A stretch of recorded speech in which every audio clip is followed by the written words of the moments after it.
का निग्रह किया जाता है। इसीलिए जिसका मन और इंद्रियां वश में नहीं है, उसके द्वारा ध्यान योग सिद्ध होना कठिन है। परंतु जिसका मन और इंद्रियां वश में है, उसके द्वारा ध्यान योग सिद्ध हो सकता है। ऐसा मेरा मत है। अर्जुन बोले, हे कृष्ण, जिसकी साधन में श्रद्धा है और जिसका प्रयत्न शिथिल है, ऐसे साधक की अनंत काल में साधन में स्थित ना रहे तो वह योग सिद्धि को प्राप्त ना करके किस गति में जाता है। संसार के आश्रय से रहित और परमात्मा प्राप्ति के मार्ग से विचलित उभय भ्रष्ट साधक छिन्न भिन्न बादल की भांति नष्ट हो नहीं जाता। हे कृष्ण, यह मेरा संदेह है। मेरे इस संदेह को आप ही सर्वथा मिटा सकते हैं, क्योंकि इस संदेह को आपके सिवा दूसरा कोई नहीं मिटा सकता। भगवान बोले, पार्थ, उसका ना तो इस लोक में और ना परलोक में ही पतन होता है, क्योंकि हे प्यारे, कल्याणकारी काम करने वाला कोई भी साधक दुर्गति में नहीं जाता। वह दुर्गति में नहीं जाता तो फिर कहाँ जाता है केशव? जिस साधक के भीतर सांसारिक सुख की कुछ इच्छा रह गई है, ऐसा योग भ्रष्ट साधक पुण्य कर्म करने वालों के लोकों, स्वर्ग आदि ऊंचे लोकों में जाता है और वहां बहुत वर्षों तक रहकर मृत्यु लोक में शुद्ध श्रीमानों के घर में जन्म लेता है। परंतु जिस साधक के भीतर सांसारिक सुख की इच्छा नहीं है और अंत समय में किसी विशेष कारण से योग भ्रष्ट हो जाता है, वह स्वर्ग आदि लोकों में ना जाकर सीधे ही तत्वज्ञ योगियों के कुल में जन्म लेता है। इस प्रकार का जन्म इस लोक में अत्यंत दुर्लभ है। तत्वज्ञ योगियों के कुल में जन्म लेने पर क्या होता है केशव? हे कुरुनंदन, वहां पर उसको पूर्व जन्मकृत साधन सामग्री अनायास ही प्राप्त हो जाती है। उससे वह साधन की सिद्धि के लिए फिर तत्परता से यत्न करता है। आपने तत्वज्ञ योगियों के कुल में जन्म लेने वाले की बात तो बतला दी। अब यह बताइए कि शुद्ध श्रीमानों के घर में जन्म लेने वाले का क्या होता है? वह योग भ्रष्ट भोगों के परवश होते हुए भी पूर्व जन्म में किए हुए अभ्यास साधन के कारण परमात्मा की तरफ खिंच जाता है। पूर्वाभ्यास में ऐसी कौन सी शक्ति है केशव, जिससे वह साधन में जबरदस्ती खिंच जाता है? भगवान भैया, जब योग का जिज्ञासु भी वेद में कहे हुए सकाम कर्मों का अतिक्रमण कर जाता है, फिर जो योग भ्रष्ट है, योग में लगा हुआ है, उसका तो कहना ही क्या है। परमात्मा की तरफ खिंच जाने पर क्या होता है केशव? वह बड़ी तेजी से साधन में लग जाता है और संपूर्ण पापों से रहित होकर वह अनेक जन्मों से सिद्ध हुआ साधक परम गति परमात्मा को प्राप्त हो जाता है। जो योगी परम गति को प्राप्त होता है, उसकी क्या महिमा है केशव? वह योगी सकाम भाव वाले तपस्वियों, ज्ञानियों और कर्मियों से भी श्रेष्ठ है। ऐसा मेरा मत है। इसीलिए हे अर्जुन, तू भी योगी हो जा। योगियों में भी श्रेष्ठ कौन है केशव? जो मुझ में तल्लीन हुए अंतःकरण से श्रद्धा प्रेम पूर्वक मेरा भजन करता है, वह मेरा भक्त संपूर्ण योगियों में श्रेष्ठ है। ओम श्री परमात्मने नमः। 7वां अध्याय। जय श्री कृष्ण। जिसको आप सर्वश्रेष्ठ योगी मानते हैं, वैसा मैं भी बन सकता हूँ क्या? जरूर बन सकते हो। कैसे? भगवान बोले, हे पार्थ, मुझ में ही आसक्त मन वाला और मेरा ही आश्रय लेकर मेरा भजन करते हुए तू निस्संदेह मेरे समग्र रूप को जान जाएगा। तू जिस प्रकार मेरे समग्र रूप को जानेगा, वह मुझसे सुन। उस समग्र रूप को जानने के लिए मैं तुझे विज्ञान सहित ज्ञान संपूर्णता से कहूंगा, जिसको जानकर फिर तेरे लिए इस मनुष्य लोक में कुछ भी जानना बाकी नहीं रहेगा। जब ऐसी बात है तो फिर सब मनुष्य आपके समग्र रूप को क्यों नहीं जान लेते केशव? इधर स्वतः प्रवृत्ति बहुत कम मनुष्यों की है। हजारों में से कोई एक मनुष्य अपने कल्याण के लिए यत्न करता है। उन यत्न करने वाले सिद्धों मुक्त पुरुषों में भी कोई एक ही मेरे समग्र रूप को तत्व से जानता है। आपका वह समग्र रूप क्या है केशव? हे महाबाहो, पृथ्वी, जल, तेज, वायु, आकाश, मन, बुद्धि और अहंकार, इन 8 प्रकार के भेदों वाली मेरी अपरा जड़ प्रकृति है। इससे सर्वथा भिन्न मेरी जीव रूपा परा चेतन प्रकृति है, जिसने अहंता ममता करके इस संसार को धारण कर रखा है। इन अपरा और परा दोनों प्रकृतियों के संयोग से ही संपूर्ण प्राणी उत्पन्न होते हैं। इनका भी मूल कारण कौन है भगवान? मैं ही संपूर्ण संसार का मूल कारण हूँ, क्योंकि संसार मुझसे ही उत्पन्न होता है और मुझ में ही लीन होता है। हे धनंजय, मेरे सिवा इस संसार का दूसरा कोई किंचन मात्र भी कारण नहीं है। जैसे सूत की बनाई हुई मणियां सूत के धागे में ही पिरोई जाएं तो उस माला में सब सूत ही सूत है, ऐसे ही संपूर्ण संसार में मैं ही मैं हूँ। पर मैं इस बात को कैसे समझूं भगवान? हे कुंती नंदन, जल में रस मैं हूँ, सूर्य और चंद्रमा में प्रभा मैं हूँ, संपूर्ण वेदों में प्रणव मैं हूँ, आकाश में शब्द मैं हूँ, मनुष्यों में पुरुषार्थ मैं हूँ, पृथ्वी में पवित्र गंध मैं हूँ, अग्नि में तेज मैं हूँ, संपूर्ण प्राणियों में जीवनी शक्ति मैं हूँ और तपस्वियों का तप मैं हूँ। हे पार्थ, संपूर्ण प्राणियों का अनादि बीज मुझे ही जान। बुद्धिमानों की बुद्धि और तेजस्वी पुरुषों का तेज मैं हूँ। हे भरतवंशियों में श्रेष्ठ अर्जुन, बलवानों में कामना और आसक्ति से रहित बल मैं हूँ, मनुष्यों में धर्म से युक्त काम मैं हूँ। और तो क्या कहूँ, जितने भी सात्विक, राजस और तामस भाव हैं, वे सब मुझसे ही उत्पन्न होते हैं, ऐसा समझ। परंतु मैं उनमें और वे मुझ में नहीं हैं, अर्थात मैं उनसे सर्वथा अतीत निर्लिप्त हूँ। यदि ऐसी बात है तो सब लोग आपको ऐसा क्यों नहीं जानते केशव? वे सत्व, रज और तम, इन तीनों गुणों से मोहित रहते हैं, अर्थात संसार में ही रचे पचे रहते हैं। इसीलिए वे इन तीनों गुणों से अतीत और अविनाशी मुझे नहीं जानते। तो फिर आपको कौन जानते हैं केशव?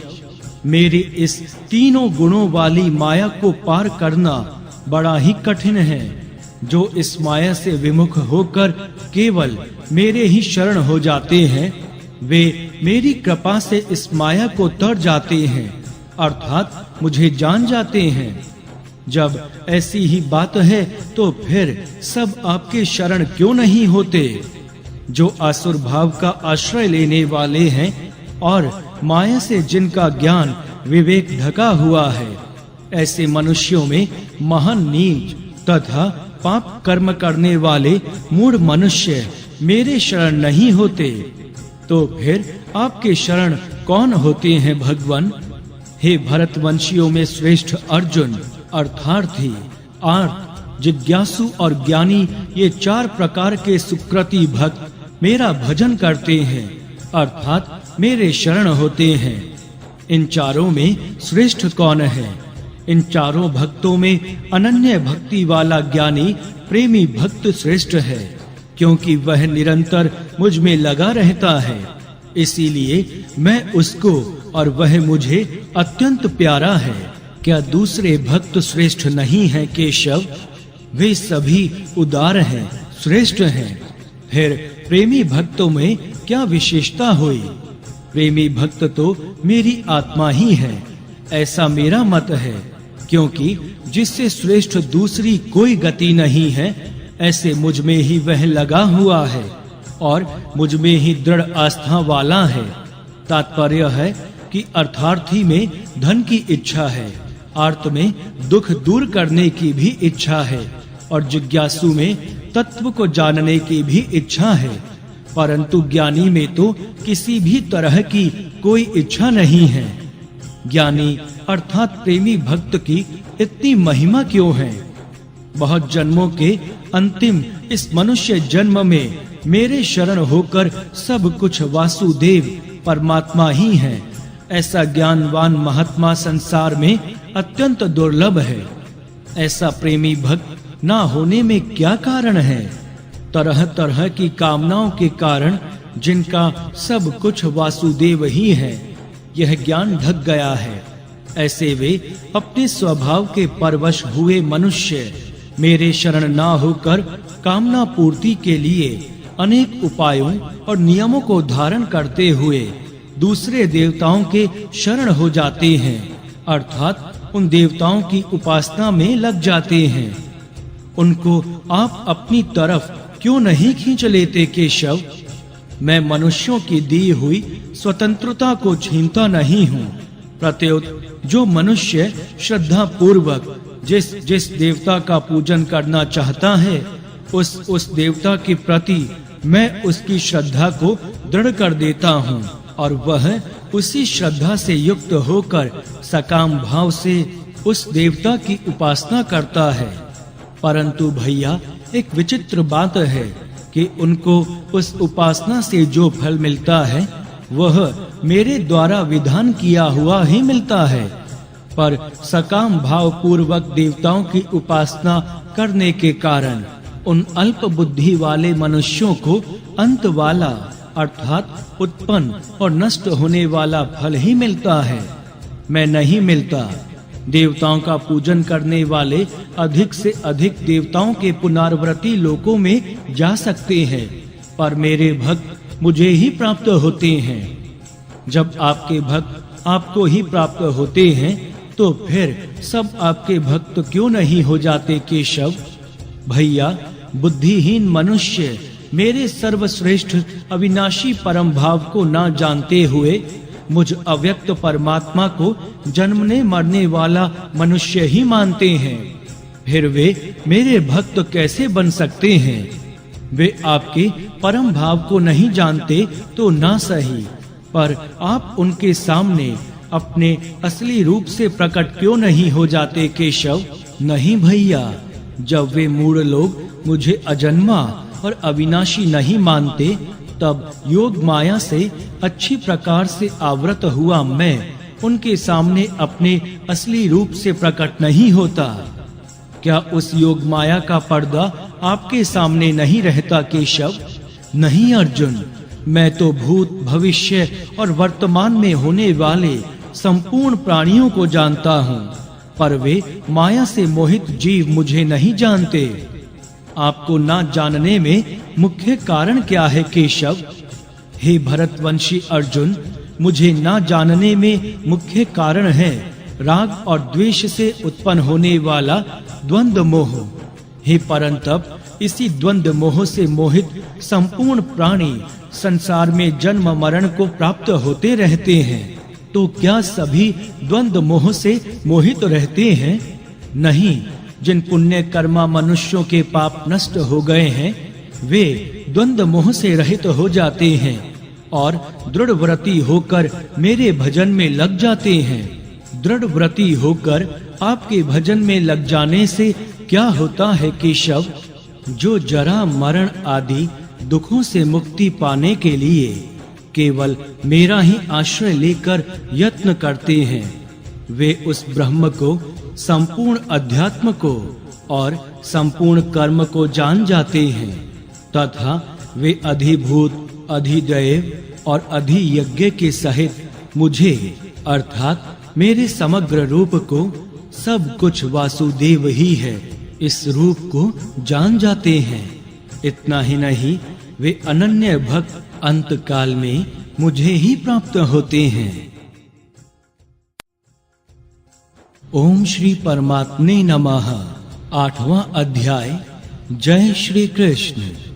अर्जुन बोले, हे पुरुषोत्तम, अभी आपने अपने आश्रित जनों के द्वारा अपने ब्रह्म, अध्यात्म आदि समग्र रूप को जानने की बात कही।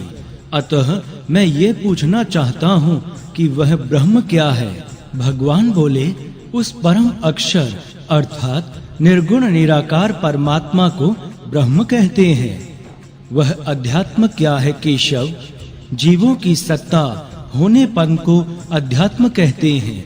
वह कर्म क्या है केशव?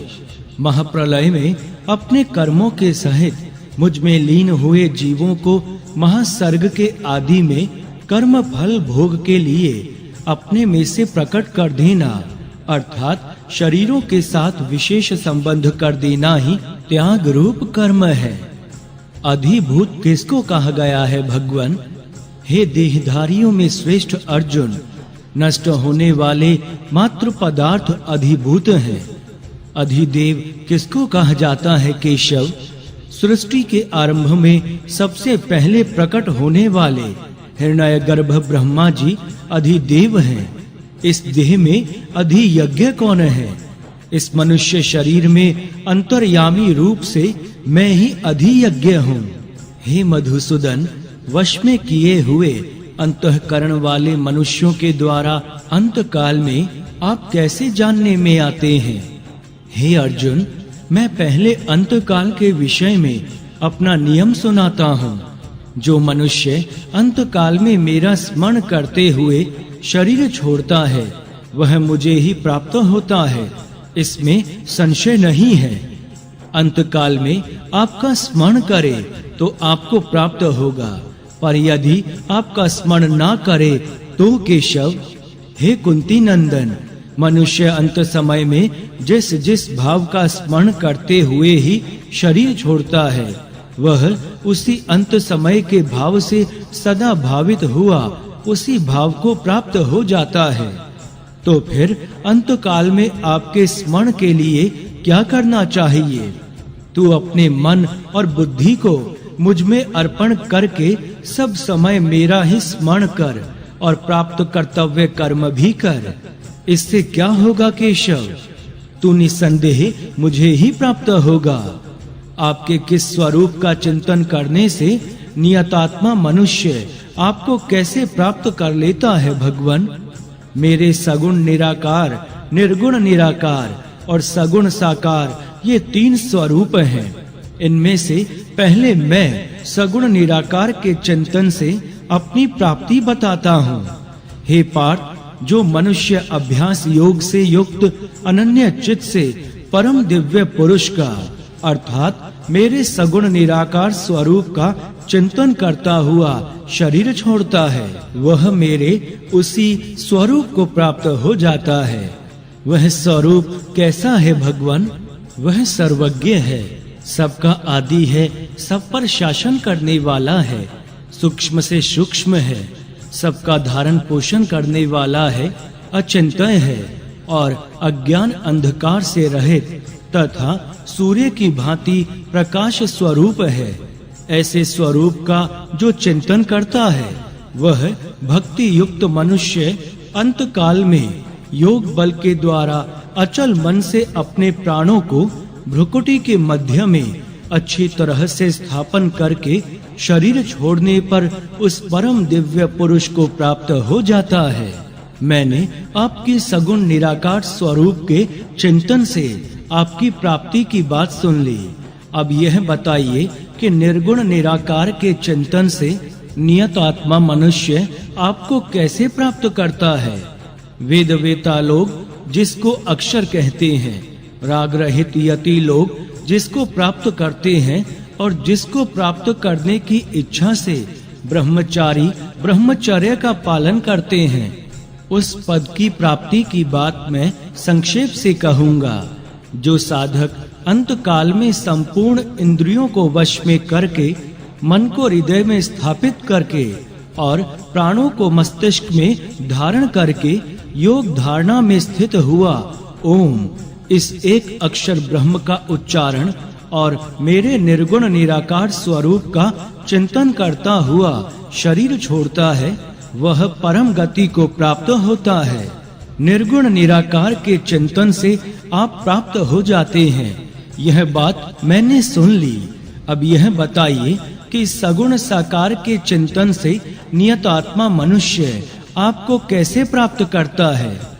हे पार्थ, अनन्य चित्त वाला जो मनुष्य नित्य निरंतर मेरा ही चिंतन करता है, मुझ में सदा लगे हुए उस योगी को मैं सुलभ हूँ, अर्थात उसको मैं सुलभता से प्राप्त हो जाता हूँ। आपकी प्राप्ति से क्या होता है भगवान?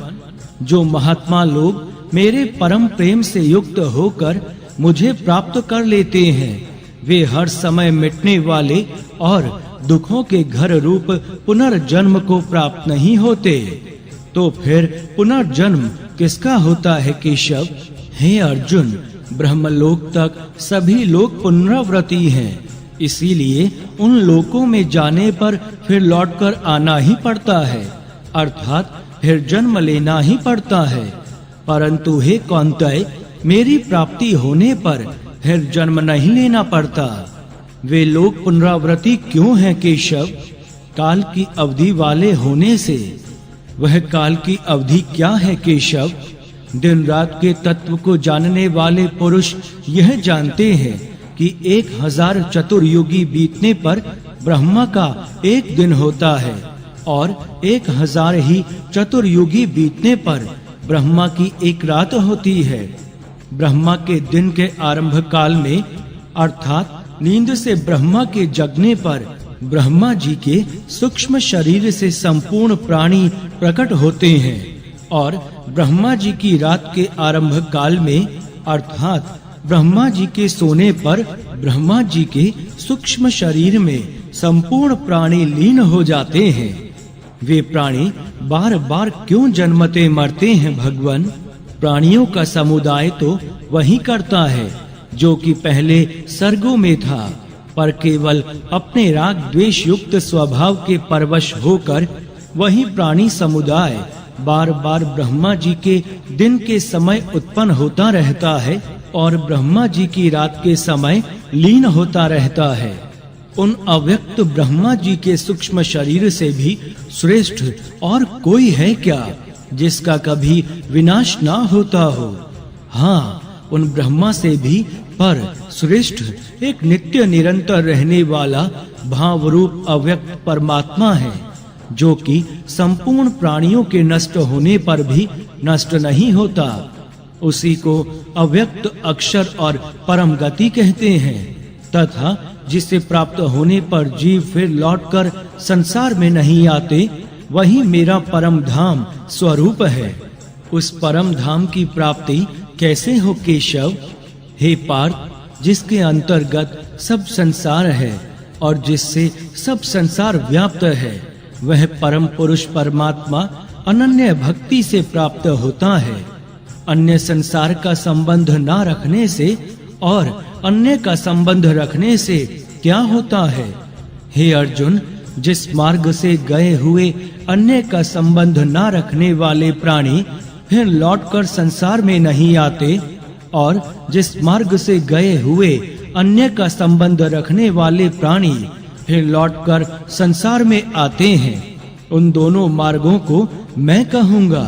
वे दोनों मार्ग कौन से हैं भगवान?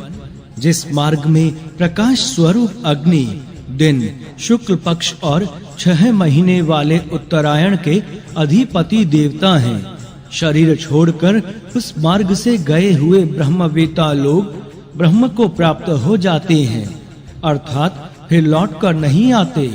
और जिस मार्ग में धूम, रात्रि, कृष्ण पक्ष और 6 महीने वाले दक्षिणायन के अधिपति देवता हैं, शरीर छोड़कर उस मार्ग से गए हुए सकाम मनुष्य स्वर्ग आदि ऊंचे लोकों को सुख भोग कर फिर लौटकर आते हैं।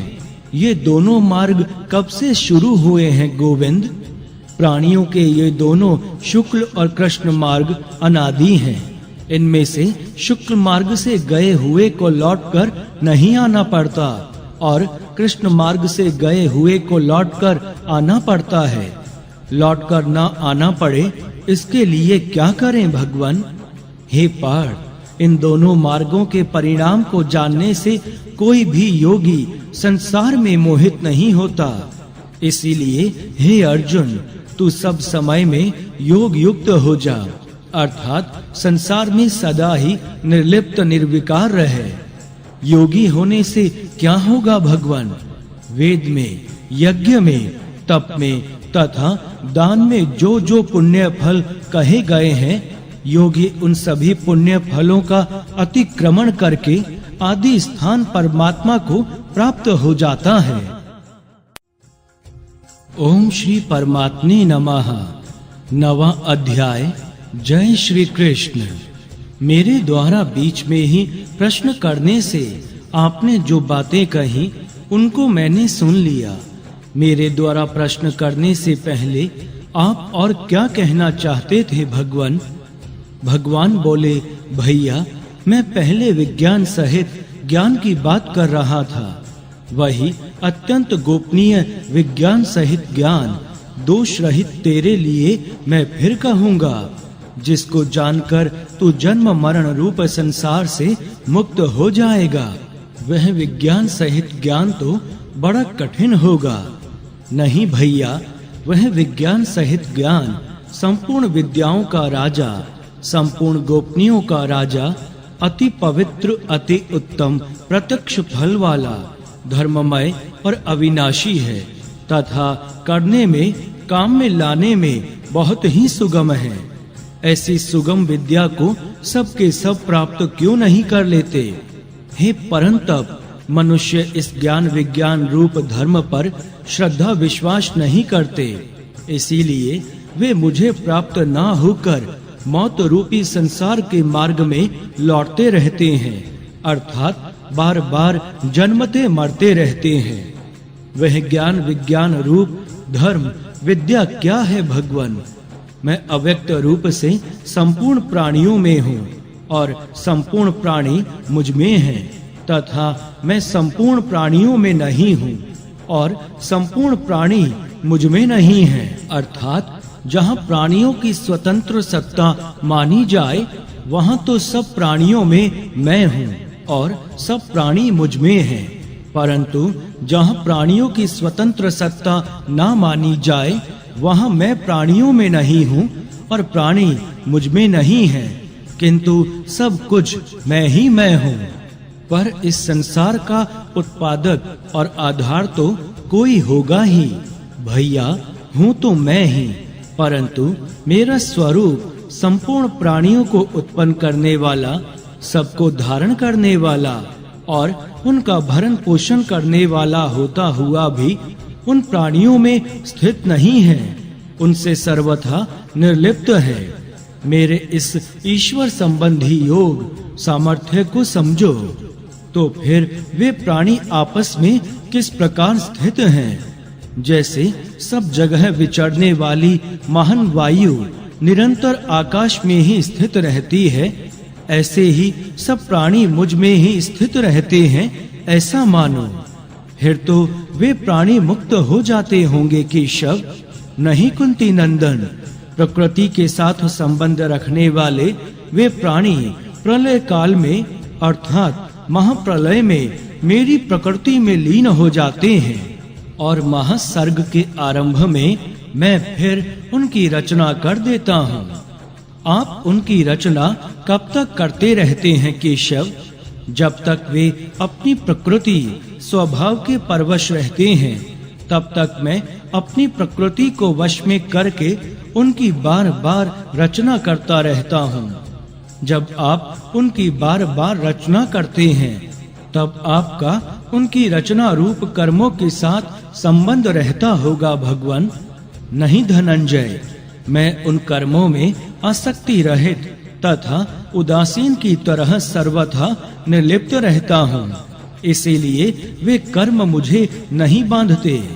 तो फिर आप सृष्टि की रचना किस प्रकार से करते हैं केशव? वास्तव में तो प्रकृति ही मेरी अध्यक्षता में अर्थात मुझसे सत्ता स्फूर्ति पाकर